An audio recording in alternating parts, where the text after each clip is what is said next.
तो प्यारे बच्चों, कैसे हैं आप सब लोग? आई होप कि आप लोग बहुत अच्छे होंगे। ठीक है, देखो हम आप लोगों के लिए आज लेके आए हैं प्राकृतिक संख्या, पूर्ण संख्या, परिमेय संख्या और वास्तविक संख्या। इन 4 प्रकार की संख्याओं को आज हमें समझना है। ठीक है, देखो प्राकृतिक संख्या किसे कहते हैं या प्राकृतिक संख्या से आप क्या समझते हैं? प्राकृतिक संख्या को इंग्लिश में नेचुरल नंबर कहा जाता है। ठीक है, यानी कि गिनती में प्रयोग करने वाली वह सारी संख्या को हम प्राकृतिक संख्या कहेंगे। ठीक है, इसका परिभाषित कर देते हैं हम। पहला, गिनती में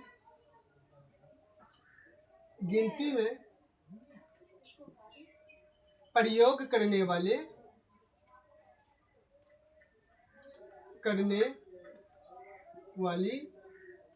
सभी संख्या को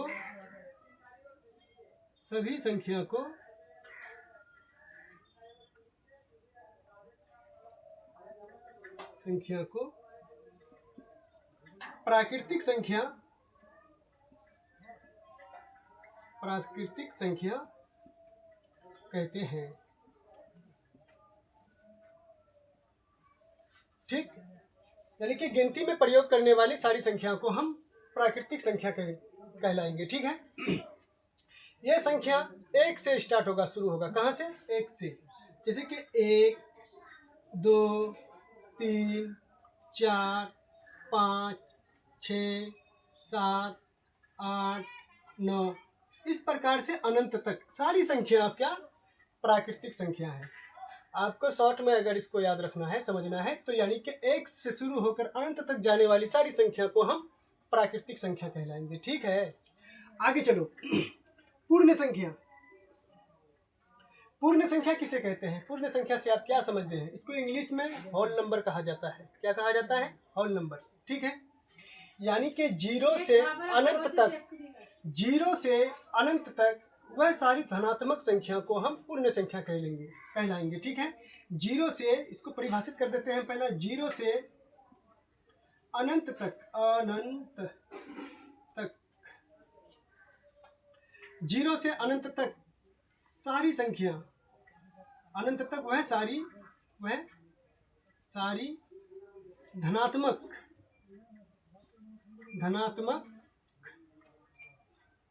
संख्या को पूर्ण संख्या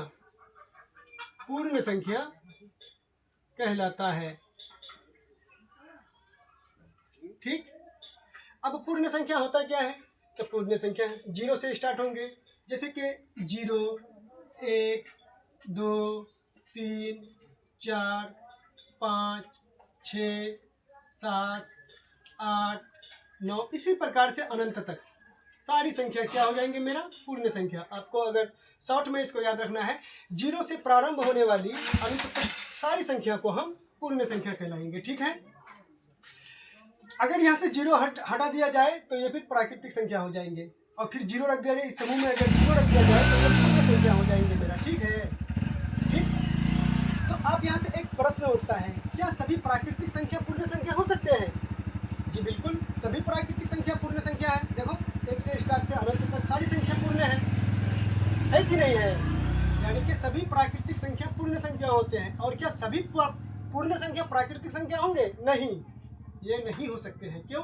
क्योंकि देखो पूर्ण संख्या में 0 है, प्राकृतिक संख्या में 0 नहीं है। अगर यहाँ से 0 उठा करके यहाँ लेके आ जाएंगे तो ये पूर्ण संख्या हो जाएगा, प्राकृतिक संख्या होगा ही नहीं ये। ठीक है, तो सभी प्राकृतिक संख्या पूर्ण संख्या हो सकते हैं, लेकिन सभी पूर्ण संख्या प्राकृतिक संख्या नहीं होंगे। ठीक है, आगे चलते हैं। परिमेय संख्या क्या होता है?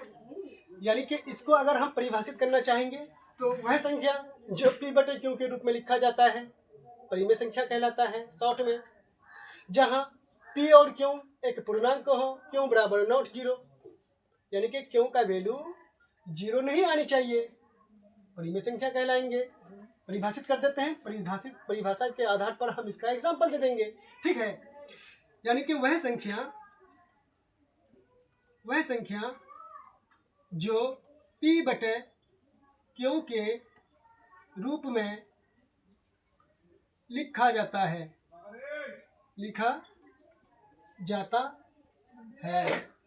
परिमेय संख्या कहलाता है। परिमेय संख्या कहलाता है, जहाँ p तथा q पूर्णांक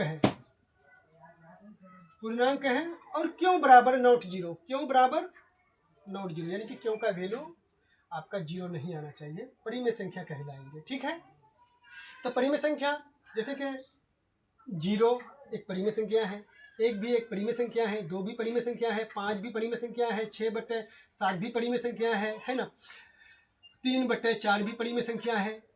इसी प्रकार से अनंत तक सारी संख्या परिमेय संख्या है। अब कहोगे कि सर 0 क्या परिमेय संख्या है? ये कभी कभी प्रश्न आते हैं कि क्या 0 परिमेय संख्या है? तो बिल्कुल 0 परिमेय संख्या है। देखो इसको हम आपको बता देते हैं।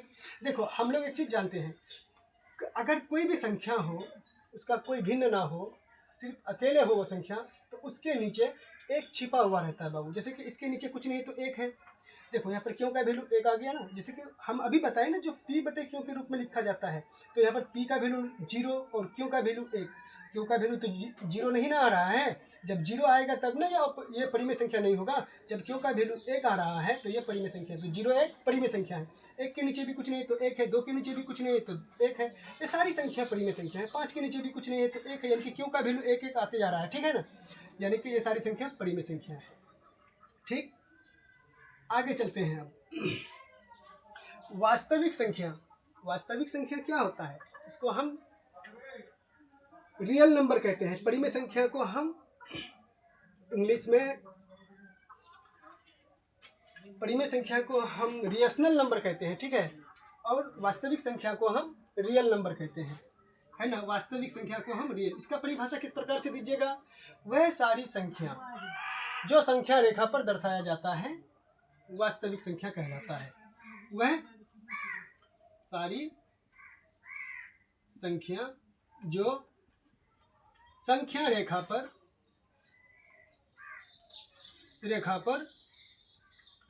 दर्शाया जाता है वास्तविक संख्या कहलाता है। वास्तविक संख्या कहलाता है।